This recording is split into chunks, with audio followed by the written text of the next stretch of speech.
नमस्कार. संघर्ष वृत्तवाहिनीमध्ये आपलं स्वागत. घेऊया ठाणे आणि आसपासच्या परिसरामधील घडणाऱ्या महत्त्वाच्या घडामोडींचा आढावा. ठाण्यात गावदेवी मैदानामध्ये रामायण महोत्सवाचं आयोजन करण्यात आलं आहे. 22 तारखेपर्यंत सुरू असणाऱ्या महोत्सवामध्ये राम मंदिराचा इतिहास तसेच रामायण आणि अध्यात्मावरती वेगवेगळे कार्यक्रम आयोजित करण्यात आले आहेत. या प्रदर्शनामध्ये बाबरी मशिदीपासून ते राम मंदिरापर्यंत विविध टप्पे चित्ररूपामध्ये दाखवण्यात आले आहेत. मात्र सर्वात जास्त आकर्षण इथे रेखाटण्यात आलेल्या रांगोळ्यांचं आहे.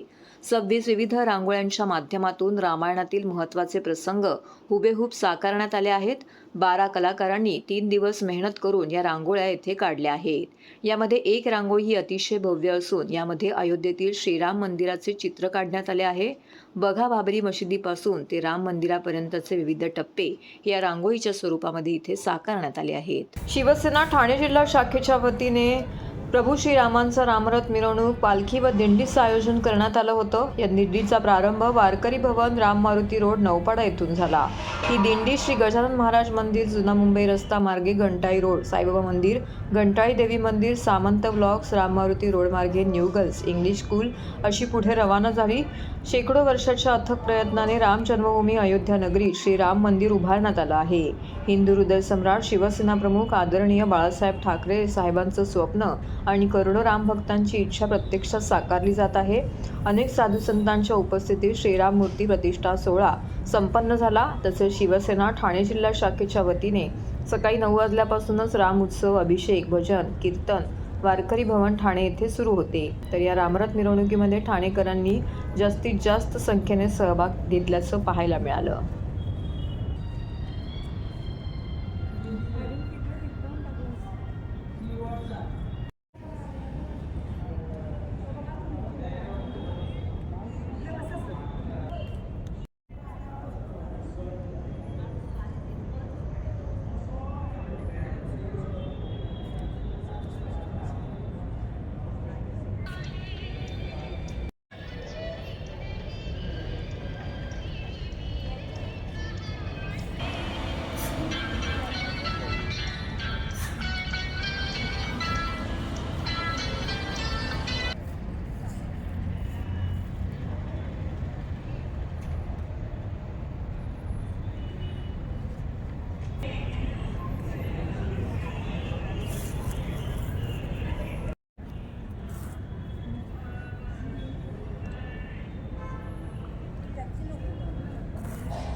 सर्व नागरिकांना आवाहन करण्यात येत आहे की सध्या डासांमार्फत पसरणाऱ्या डेंग्यू या आजाराचा प्रसार रोखण्यासाठी प्रत्येकाने पुढील प्रमाणे कार्यवाही करावी.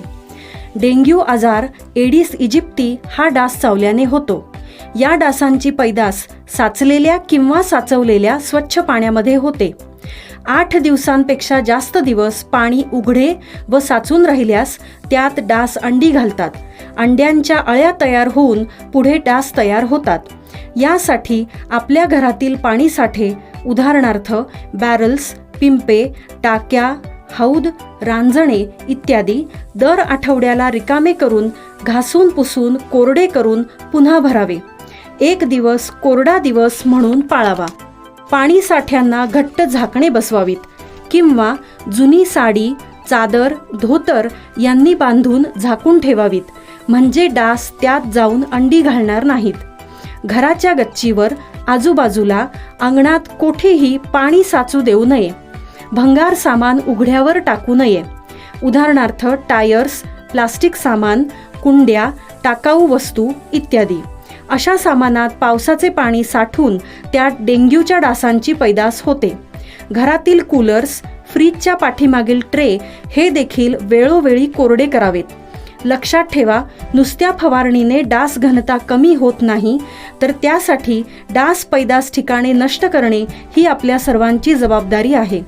कोणताही ताप अंगावर न काढता जवळच्या शासकीय रुग्णालयात मोफत औषधोपचार घ्या.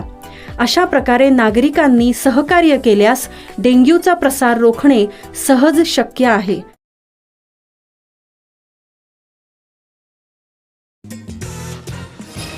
शिवसेना ठाणे जिल्हा शाखेच्या वतीने प्रभू श्रीरामांचा रामरथ मिरवणूक पालखी व दिंडीचं आयोजन करण्यात आलं होतं. या दिंडीचा प्रारंभ वारकरी भवन राम मारुती रोड नौपाडा येथून झाला.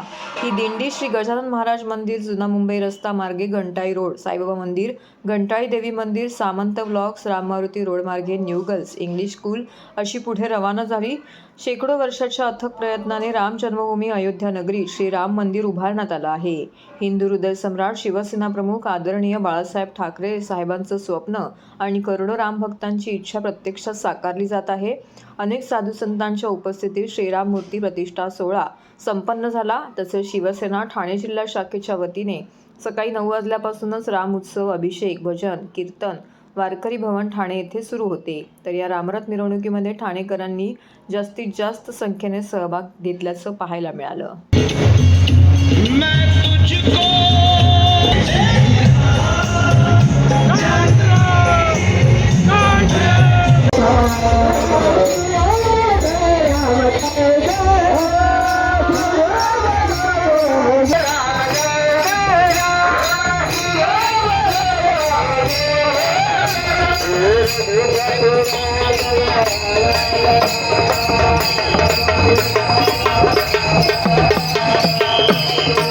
मला वाटतं आदरणीय हिंदू हृदय सम्राट शिवसेना प्रमुख बाळासाहेब ठाकरे यांचं स्वप्न खऱ्या अर्थाने या अयोध्येच्या राम मंदिर होण्यासाठी खऱ्या अर्थाने जर कोण असेल तर मला वाटतं हिंदू हृदय सम्राट शिवसेना प्रमुख बाळासाहेब ठाकरे आणि आमचे धर्मवीर आनंदीगे साहेब यांचं स्वप्न साकार करण्यासाठी तुम्हाला माहितीच असेल आदरणीय पक्षप्रमुख उद्धव ठाकरे साहेब असतील, आदित्य ठाकरे साहेब असतील, मला वाटतं गेल्या 10 वर्षामध्ये सातत्याने या ठिकाणी प्रयत्न करत होते की राम मंदिर व्हावं म्हणून.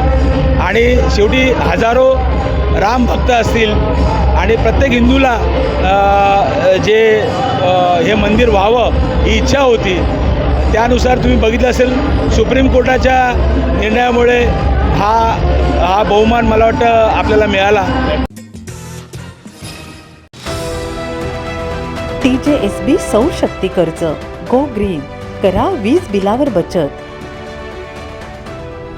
आकर्षक व्याजदर, 84 महिने परतफेड कालावधी, 80% लोन, व्यावसायिक आणि उद्योजकांकरता सुद्धा. अधिक माहितीसाठी तुमच्या जवळच्या शाखेला भेट द्या किंवा संपर्क साधा. 1800-223-466 आणि 1800-266-3466.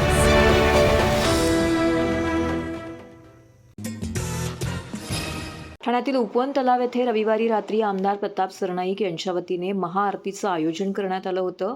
यावेळी मुख्यमंत्री शिंदे यांच्या हस्ते महाआरती झाली. त्यानंतर त्यांनी नागरिकांशी संवाद साधला.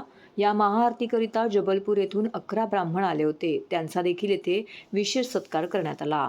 यावेळी आमदार प्रताप सरनाईक, पूर्वेश सरनाईक, विहंग सरनाईक, परीक्षा सरनाईक इत्यादी मान्यवर व ठाणेकर नागरिक मोठ्या संख्येने उपस्थित होते. यावेळी आमदार प्रताप सरनाईक यांच्या वतीने नागरिकांना साखर देखील वाटप करण्यात आली.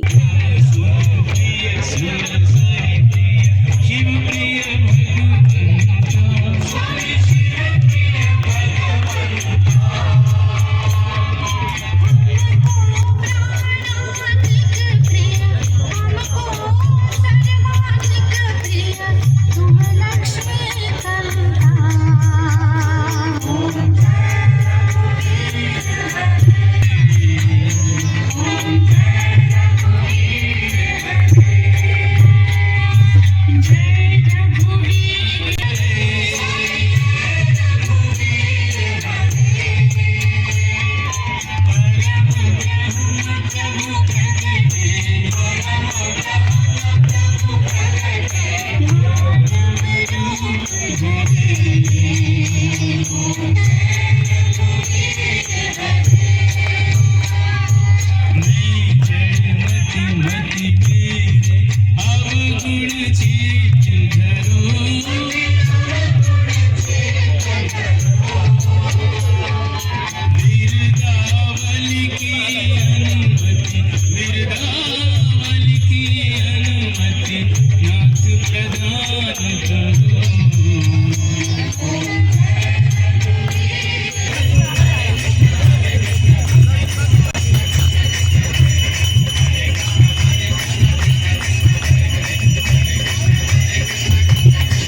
राहिला त्याबद्दल धन्यवाद साहेब.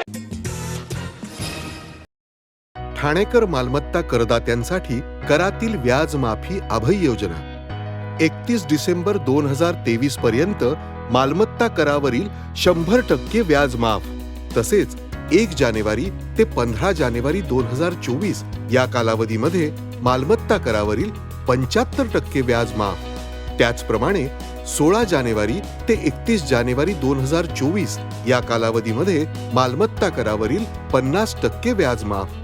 तरी सदर व्याज माफीच्या अभय योजनेचा ठाणेकर करदात्यांनी लाभ घ्यावा. महानगरपालिकेच्या कोणत्याही संकलन केंद्रावर कर भरण्याची सोय आहे.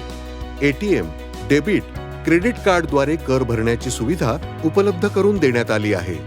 सोमवार ते शनिवार या दरम्यान सकाळी 10:30 ते सायंकाळी 5 वाजेपर्यंत संकलन केंद्राची वेळ असून करदात्यांच्या सोयीसाठी रविवारी संकलन केंद्र सकाळी 10:30 ते दुपारी 1:30 वाजेपर्यंत सुरू ठेवण्यात येत आहेत. यासोबतच ठाणे महानगरपालिकेच्या propertytax.thanecity.gov.in या संकेतस्थळावर ऑनलाईन पद्धतीने मालमत्ता कर भरण्याची सुविधा उपलब्ध करून देण्यात आली आहे. तसेच गुगल पे, फोन पे, पेटीएम आणि भीम ॲपद्वारे आपला कर सुलभतेने जमा करू शकता.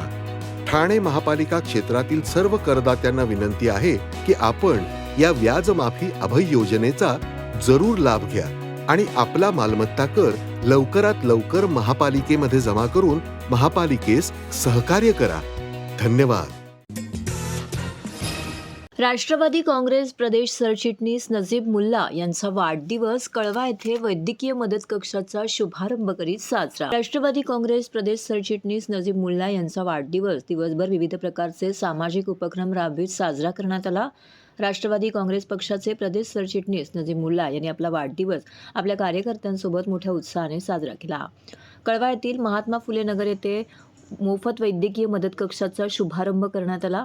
या सोहळ्याचं आयोजन राष्ट्रवादी काँग्रेसचे ठाणे शहर जिल्हा कार्याध्यक्ष रोहन जाधव यांनी केलं होतं. तर यावेळी परिसरामध्ये राष्ट्रवादी काँग्रेसचे प्रदेश सरचिटणीस नजीब मुल्ला यांचे दमदार असे स्वागत करण्यात आले. तसेच परिसरातील नागरिक, लहान मुलं यांच्या समवेत केक कापून नजीब मुल्ला यांचा वाढदिवस साजरा केला. त्याचबरोबर उपस्थित कार्यकर्ते आणि नागरिकांनी देखील त्यांना वाढदिवसानिमित्त भरभरून शुभेच्छा दिल्या. नजीब मुल्ला यांच्या हस्ते राष्ट्रवादी काँग्रेस पार्टी वैद्यकीय मदत कक्षाचा येथे शुभारंभ करण्यात आला. परिसरातील सर्व गोरगरीब नागरिक आणि दुर्बल घटकांना या कक्षामार्फत आरोग्यविषयक मदत केली जाणार आहे. त्याचबरोबर उपस्थित नागरिकांना तसेच लहान मुलांना खाऊचं वाटप देखील करण्यात आलं. या वैद्यकीय मदत कक्षामार्फत हृदयरोगासंबंधी सर्व शस्त्रक्रिया, लहान मुलांच्या हृदयाला असलेले छिद्र संबंधित सर्व शस्त्रक्रिया, कर्करोग, कर्णबधिर मुलांचे आजार, त्याचबरोबर किडनी ट्रान्सप्लांट यांसारख्या न परवडणाऱ्या शस्त्रक्रियांसाठी गोरगरीब रुग्णांना नर्मदा अंतर्गत नोंदणी असलेल्या हॉस्पिटलमध्ये मोफत अथवा सवलतीच्या दरामध्ये उपचार मिळवून देण्यासाठी सर्वतोपरी मदत केली जाणार आहे. त्याचबरोबर या संदर्भातील अधिक माहिती राष्ट्रवादी काँग्रेसचे ठाणे शहर जिल्हा कार्याध्यक्ष रोहन जाधव यांनी दिली आहे.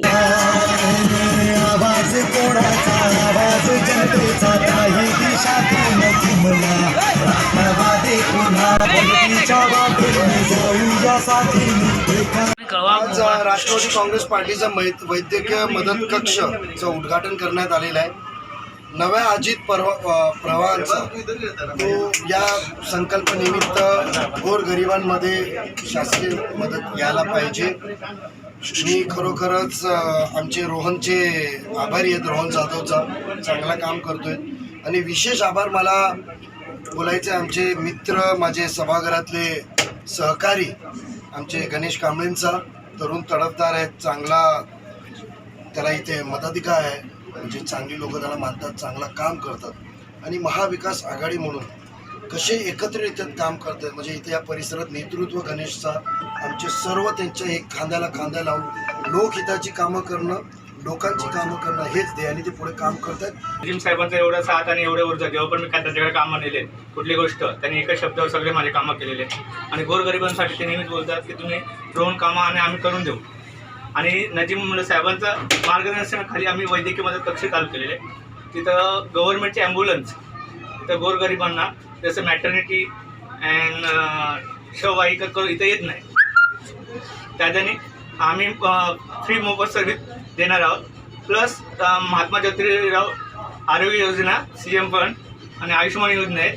त्याच्यात आम्ही इकडनं मेल पाठवू, अप्रुव्हल आणू आणि पेशंटला तिकडं योग्य लगेच मार्गदर्शन करून त्याचं ऑपरेशन मोफतमध्ये करू. तर हे होतं संघर्ष वृत्तवाहिनीचं आजचं बातमीपत्र. उद्या पुन्हा भेटू याच वेळी याच ठिकाणी ताज्या घडामोडींसह.